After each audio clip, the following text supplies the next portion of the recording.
묵상하게 되었습니다. 복음서와 사도행전을 통해서 구원이 어떻게 묘사되어지는가 우리 같이 묵상을 했고요. 이제 하나님과 또 하나님의 백성에 어떻게 묘사되어졌는지도 살펴보았습니다. 그런데 우리가 성경을 볼 때 그렇게 말씀드렸어요. 매일매일 본문에만 묶이지 말고 앞에서부터 흘러가는 흐름을 살피면 성경 한 권 속에 또 계시되어진 진리를 분명하게 발견할 수 있다. 시편도 마찬가지입니다. 조금 길게 느껴지겠죠? 이제 150편이나 되니까 하루에 한 편씩 묵상한다 그래도 아마 150일 걸릴 거예요. 그죠? 약 한 3, 40주 정도 걸리지 않겠나 이렇게 보는데 이렇게 한번 시편을 봤으면 좋겠어요. 먼저 시편이 5권의 책으로 되어져 있다는 거 한번 묶어봤어요. 한번 성경을 한번 들춰볼까요? 1편 그 1편 머리구에 머리맡에 뭐라고 써 있는가 하면은 제1권이라고 쓰여져 있죠. 이제 그 다음에 42편까지가 1권이에요. 42편 위에도 뭐라고 되어져 있는가 하면 제2권 이렇게 써 있어요. 이 5권으로 되어져 있는 얘기는요, 창세기처럼 분류를 해놓은 거예요. 그러니까 1편부터 그 41편까지는 창세기의 내용과 같은 의미를 여기서 계시하고 있는 거고요. 42편부터 이제 72편까지 또 보면 거기에도 제3권이라고 쓰여져 있죠. 그래서 73편부터가 3권이 되어지는 거죠. 3권은 이제 레위기와 같은 의미가 거기에 있어서 예배, 성소 그리고 거룩함을 드러내고 있고요. 이제 그게가 이제 89편까지 가요. 90편부터 4권 그래 됐어요. 4권 90편부터 우리가 민수기처럼 쓰여져 있겠죠. 광야 생활, 옛사람과 새사람의 갈등, 방황 이 부분이 이렇게 기록되어져 있고요. 그리고 이제 106편까지 가요. 그래서 107편에 가보면 바로 또 거기다가 제5권 이렇게 되어져 있어요. 그래서 107편부터 150편까지가 신명기서가 뭐죠? 모세의 설교죠. 그 말씀, 여기서 강조되어져 있는 게 말씀, 그리고 찬양, 그 설교를 통해서 하나님을 찬양함을 볼 수 있듯이 신명기에서 시편도 그런 거예요. 그래서 우리 많은 사람들이 성경을 또 재미있게 보는 사람들은 성경이 66권이 아니라 거기 70권이다 이렇게 보죠. 5권으로 나눠놨으니까요. 그러면 참 재미있어요. 그죠? 완전한 책이 되죠. 66권으로 보면 66이 돼버려요. 그죠? 미완성의 숫자가 되는 거죠. 우리는 이렇게 5권으로 보면서 이 속에서 창세기처럼 창세기의 내용을 삶에서 적용하고 삶에서 간증하고 찬양한 노래, 출애굽기의 내용 구원이죠. 그죠? 그래서 구원의 내용을 이렇게 묘사한 찬양들, 또 레위기처럼 거룩함, 예배 이거를 찬양하고 간증한 내용들 이렇게 보시면은 성경을 좀 더 쉽게 볼 수 있을 거예요. 여러분 그럼 한번 이렇게 생각해 보죠. 참 그 모세오경은 왜 주셨을까요? 많은 사람들이 뭐 복잡하게 모세오경의 개론 그러면은 복잡하게 얘기를 해요. 그런데 우리 간단하게 생각하면요, 이 모세오경은 언제 주셨는가부터 생각하면 돼요. 출애굽한 이스라엘 백성들에게 출애굽에서부터 가나안에 들어가기까지 모세가 살았으니까, 모세가 그들을 인도했으니까 그 과정 속에서 그들에게 써준 거예요. 그럼 무슨 내용일 것 같아요? 그 출애굽의 내용 담아주신 그 창세기부터 그 출애굽까지 쭉 출애굽하는 내용까지 담아준 내용은 구원이라는 거죠. 그 5권의 모세오경을 통해서 그들에게 알려주고 싶었던 것이 하나님이 너희를 죄악 가운데서 구원해서 하나님의 백성이 되게 하시려고 하신다. 이거 깊이 깨달아 알도록 반복적인 기법을 통해서 우리에게 주신 거예요. 참 그것이 바로 모세오경이 우리에게 주는 그런 내용이거든요. 그럼 시편의 내용도 바로 그거죠. 하나님이 우리를 어디서 건졌는지, 그 계획은 무엇인지, 그리고 이 세상에서 그 광야길 같은 인생길에서 어떤 일을 하고 계신지, 그 완성은 어떤 모습인지를 이제 시편을 통해서, 특별히 이 시편의 저자들이 경험한 삶의 내용 속에서 그들이 신앙적인 고백을 하는 것, 이게 바로 시편이 되는 거죠. 자, 오늘은 1편을 보셨으니까 1편의 이야기를 우리 간단하게 하도록 하겠습니다. 그럼 시편 1편은 창세기와 같은 거죠. 창세기, 그렇죠? 창세기의 첫머리, 이렇게 보면 되겠죠. 어떤 면에서 창세기의 서론, 이런 면으로 봐도 돼요. 그럼 창세기를 통해서 무엇을 보여주고 싶었을까요? 하나님은 시편 1편을 통해서 무엇을 보여주셨어요? 바로 그거예요. 창세기를 통해서 무엇을 보여주고 싶었는가가 창세기 앞부분에 나오잖아요. 창세기와 같은 이 시편의 제1권을 통해서 보여주고 싶은 것도 바로 그 부분인 거죠. 성경에 창세기를 탁 펼치면 거기서 뭐가 나와요? 하나님이 얼마나 큰 복을 우리에게 약속해 주셨는지가 나오는 것처럼 이 시편 1편도 바로 그런 거예요. 아, 하나님이 이렇게 큰 약속을 우리에게 주셨구나. 이걸 누구에게 주신 거예요? 출애굽한 이스라엘 백성들, 구원받은 우리들에게. 뭐라 그래요? 너희들은 복 있는 사람이야.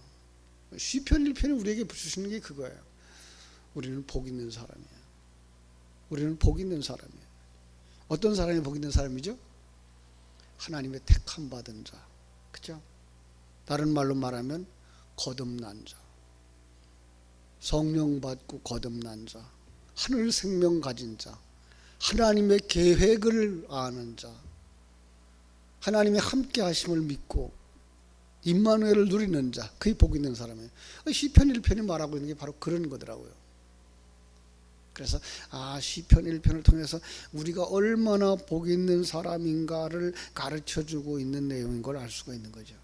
그래서 첫머리에 뭐라고 말해요? 복 있는 사람이요. 복 있는 사람이요. 당신은 복 있는 사람입니다. 오늘 우리에게 주시는 말씀이죠. 그렇죠? 그럼 복 있는 사람은 어떻게 사는 사람이냐? 첫째는 이렇게 살펴볼 수 있어요. 너는 어떤 사람이 복 있는 사람이냐? 그 복 있는 사람은 어떻게 사느냐? 근데 오늘 본문은 복 있는 사람은 어떻게 사느냐부터가 먼저 나오는 것처럼 보이죠? 그러니까 첫 번째 단어, 복 있는 사람 속에서 하나님의 택함 받은 자, 거듭난 자, 성령 충만하고, 그죠? 성령에 의해서 하나님을 알고, 하나님의 크심을 알고, 하나님이 우리와 함께 하심을 알고, 하나님이 우리를 인도하고 계심을, 재창조하고 있는 것을 믿는 그 믿음이 있는 사람, 하나님의 생명을 가진 사람이구나 내가. 자, 그럼 나는 어떻게 살아야 되지? 그럼 본문에 얘기하잖아요. 그죠? 1절이 말하고 있어요. 복 있는 사람은 악인들의 꾀를 따르지 아니하며 죄인들의 길에 서지 아니하며 오만한 자의 자리에 앉지 아니하고. 그죠? 자, 악인의 꾀를 따르지 아니한다. 여기서 악인은 뭘까요? 윤리도덕적으로 아니고, 그러면 세속적인 해석이 나오니까, 그죠? 정말로 복 있는 사람 알죠? 악이 뭔지. 하나님 모르는 거, 하나님 믿지 않는 거, 하나님과 동행하고 있는 것을 모르는 사람, 그게 악이에요. 그럼 선은 뭐예요? 성경이 말하고 있는 선, 하나님을 아는 거, 하나님의 계획을 아는 거, 그 하나님이 나와 함께 하고 있는 것을 아는 거. 그죠? 자, 그래서 여기서 악인의 꾀를 쫓지 아니하며라는 말은 세상에 그 인본주의적으로 살지 아니하는 사람이죠. 악인의 꾀를 따르지 않는 거예요. 인본주의적인 것에 얽매이지 않는 거예요. 세상적이고 그 윤리적인 그런 판단 기준을 넘어선 사람, 하나님의 가치관을 가진 사람. 우리는 세상적이고 세속적이고 상벌제도로 얽매여져 있는 사람들의 그 뜻을 따르지 아니하는, 그들의 꾀를, 그들의 가치관을 따라가지 않는 사람. 복 있는 사람은 어떤 사람이라고요? 세상 사람처럼 살지 아니하고 하나님의 생명을 가진 사람, 하나님을 아는 사람, 하나님과 동행하는 사람. 그죠? 죄인의 길에 서지 아니한다. 그래서 죄인의 길에 서지 아니한다. 죄가 뭘까요? 역시 도적질하고 살인하고 강도짓하는 것, 그 정도가 아니에요. 역시 성경에 영적으로 봐야 되겠죠. 그것은 하나님을 모르고 내가 주인 되어진 삶을 사는 사람. 그가 가는 길이 죄인의 길이에요. 그죠? 그럼 그것과 대조되어진 길은 어떤 길일까요? 예수님이 내가 길이요, 내가 참 길이요 라고 말씀하셨잖아요. 그러니까 예수 안에서 예수님을 따라가는 사람, 그의 죄인의 길에 서지 아니하는 사람이죠. 근데 주님이 뭐라고 그랬어요? 나를 따라와. 나를 따라오려거든 자기를 부인하고 자기 십자가를 지고. 이게가 참 길이죠. 죄인의 길은 내가 주인 되어진 길, 내가 판단자가 되어진 길, 내가 왕이 되어진 길, 반대로 열등감에 빠져 있는 길, 이게 바로 다 죄인의 길인 거야. 너는 하나님의 자녀야. 성경은 그렇게 말하는 거야. 너는 하나님의 자녀야. 세상의 가치관 가지고 우월감에 빠지지도 말고 교만하지도 말고 열등감에 빠지지도 말고, 그죠? 하나님의 자녀답게 이렇게 말씀하시는 거예요. 오만한 자리에 앉지 아니한다. 오만한 자, 교만이란 말을 바꿔 쓸 수 있겠죠? 그죠? 겸손의 반대말이죠. 오만함, 교만함. 하나님을 모르니까 자기 잘난 줄 아는 거죠. 그래서 스스로 하나님의 자리에 올라가는 것. 이걸 뭐라 그래요? 오만한 자. 그래서 성경에 뭐라고 말해요? 하나님께서 오만한 자를 미워하신다라고. 오만한 자, 교만한 자, 멸망의 선봉이다 이렇게 말하고요. 결국은 망하고 만다 이렇게 말하죠. 왜요? 하나님 모르는 자니까. 자, 그래서 복 있는 사람에게 이제 그걸 피하고 적극적인 삶을 권합니다. 2절, 오직 여호와의 율법을 즐거워하여 그의 율법을 주야로 묵상하는 거야 라고 말씀하는 거예요. 여호와의 율법을 즐거워한다. 오해하면 율법을 좋아하고 지키는 것 바리새인으로 갈 수 있어요. 뭐라 그래야 되죠? 여호와의 율법이 계시의 도구예요. 그 속에 담아준 진리를 발견하고 그 생명을 소유해야 되는 거죠. 마태복음 13장에 나오는 보화를 발견한 사람처럼, 그 보화를 발견하려면 어떻게 돼요? 주야로 묵상해야 되는 거예요. 진리를 주야로 묵상해야 되는 거예요. 오늘 우리가 이 새벽에 묵상하는 말씀을 하루 종일 묵상하는 거예요. 나는 복 있는 사람이로구나. 나는 이렇게 살아서는 안 되는 거구나. 나는 이렇게 살아야 되는 거구나. 이렇게 사는 사람의 결과는 어떠하고 저렇게 사는 사람의 결과는 어떠하구나. 나는 그 속에 들어가지 말아야지. 나는 하나님의 백성으로 살아서 하나님이 기뻐하는 자, 완성된 자가 되어져야지 라고 깨달아 알아야 되겠죠. 그게 뭐예요? 3절이에요. 시냇가에 심은 나무가 철을 따라 열매를 맺으며 그 잎사귀가 마르지 아니함 같으니 그가 하는 모든 일이 다 형통하리로다. 시절을 쫓아 과실을 맺으며 무엇이 보여야 돼요? 요한계시록 22장이 보이시지 않나요? 생명수 강이 흐르고 강 좌우에 12나무가 있고 시절을 쫓아서 달마다 열매를 맺어요. 이거예요. 완성된 천국이에요. 복 있는 사람의 결과가 뭐예요? 천국에 들어가는 거예요. 천국 사람으로 바뀌어지고 완성되어지는 거죠. 그렇죠? 참 예수님이 이 땅에 오셔서 내가 천국이야 라고 말씀하신 것처럼 이 생명, 하늘 생명을 가진 사람이 천국인 거예요. 그 심령의 천국이요. 그가 머무는 곳이 천국이요. 그래서 궁궐이나 초막이나 그 어디나 하늘나라를 노래할 수 있는 사람이 되는 거죠. ip사귀가 마르지 아니함 같으니, 그 ip사귀가 요한계시록 뭐라고 되어 있는가 하면 그 ip사귀가 만국을 치료하기 위하여 있더라 이렇게 말씀하고 있어요. 행사가 다 형통하리로다. 형통, 육체적 형통, 세속적 형통 아니죠? 그건 창세기 39장에서 밝혀주셨죠.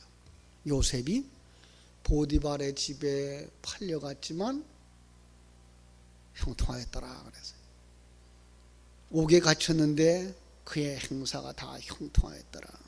무슨 뜻일까요? 하나님이 그와 동행하는 것을 알고 그 상황을 통해서 하늘나라로 이끌어가고 있는 것을 믿었다. 이게 뭐예요? 형통. 성도들의 삶이죠. 로마서 한 장 읽어드릴게요. 한 절. 로마서 8장 28절이죠. 우리가 알거니와 하나님을 사랑하는 자 곧 그 뜻대로 부르심을 입은 자들에게는 모든 것이 합력하여 선을 이루느니라. 여기 선 아까 얘기했어요. 하나님과 함께함, 천국이죠. 그런데 이러하지 아니한 그 대척점에 있는 사람은 어떻습니까? 악인은 그렇지 아니하며, 악인은 어떤 사람이 악인이에요? 하나님을 모르는 자, 하나님의 생명이 없는 자, 임마누엘을 누리지 못하는 자, 천국을 소망하며 살지 않는 자. 결국이 뭐예요? 망하리로다예요. 망하리로다. 바람에 나는 겨와 같도다. 그래서 바람에 나는 겨와. 알곡은 곡간에 들이고 죽정이는 풀무불에 넣는 거죠. 똑같은 거예요. 바람에 나는 겨 어디다 넣어요? 불 속에 들어가는 거죠. 지옥에 들어가는 거죠. 그죠? 5절도 그렇게 말하고 있어요. 그러므로 악인들은 심판을 견디지 못하며 죄인들이 의인의 모임에 들지 못하리로다. 의인의 모임은 어디에? 천국. 심판을 견디지 못한다. 지옥의 심판인 거죠. 그죠? 당연히 8, 6절이 되죠. 물론 의인들의 길은 여호와께서 인정하시나. 여호와가 동행하시고 여호와가 칭찬하시고 여호와께서 재창조하시고. 그런 악인들의 길은 이 세상에서 잘 먹고 잘 사는 것 같다고 그러죠. 시편 나중에 보겠습니다만 73편에 가서도 사람들이, 믿음의 사람들까지 넘어질 뻔한다는 거예요. 왜? 잘 돼요 세상에서. 그 세상 것이 전부인 줄 알면 뭐 한다고요? 아니 하나님 나는 왜 복 주시지 않았나? 하나님 어디 가셨어? 라고 한다는 거죠. 그런데 마지막 심판대 앞에 서는 그 모습을 바라볼 때야 깨닫게 되는 거죠. 그러니까 우리가 크게 볼 수 있는 그림이 있으면 세상 속에서 경쟁하지 않아요. 세상 속에서 기죽지 않아요. 세상 속에서 열등감에 빠지고 우열감에 빠질 이유도 없어요. 그 속에는 하나님의 나를 창조하고 있다는 사실을 믿는 그 믿음이 확실히 있으니까 그 사람이 나중에 어떻게 된다고요? 천국에 올라가고. 그 믿음이 없고 그 생명이 없으면, 그 가치관이 없고 그 관점이 없으면, 그 삶이 없으면 어떻게 된다고요? 지옥에 들어간다고요. 시편이 표제처럼 붙어있는 이 1장이 아주 시편 전체의 결론이기도 하고요, 오늘 창세기의 전체의 결론이기도 한 거죠. 어떤 면에서 성경 전체가 말하고 있는, 우리에게 꼭 들려주고 싶은 하늘의 큰 계시의 말씀이 들어있는 책입니다. 암송하시는 분들 계시죠? 늘 암송하시면서 내가 하나님의 사람이야, 내가 복 있는 사람이야, 나는 이제 이렇게 살아야지, 이러한 완성을 바라보면서 살아야지 묵상하시다가 하늘이 주시는 귀한 은혜를 받고 승리의 삶을 살아가게 되기를 주님의 이름으로 축원합니다. 기도하겠습니다. 아버지 우리 하나님,